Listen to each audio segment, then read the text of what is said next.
મારું નામ ખુશાલી દાસાણી છે. સર્વેને મારા જય શ્રી કૃષ્ણ. હું રોજિંદા કાર્યની માહિતી આપી. સવારે ઉઠીને હાથના હથેળીના દર્શન કરીને કરાગલે શ્લોક બોલો.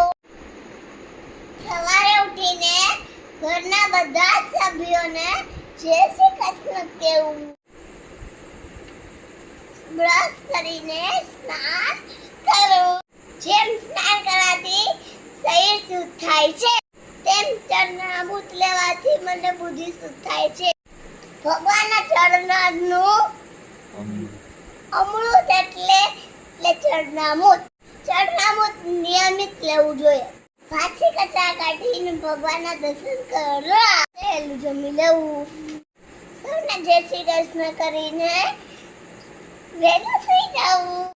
સવારે વહેલું ઉઠી જવું જેથી શરીર નિરોગી રહે. સૌને વાળા વર્ષોને ખુશાલી દાસાણીને જય શ્રી કૃષ્ણ.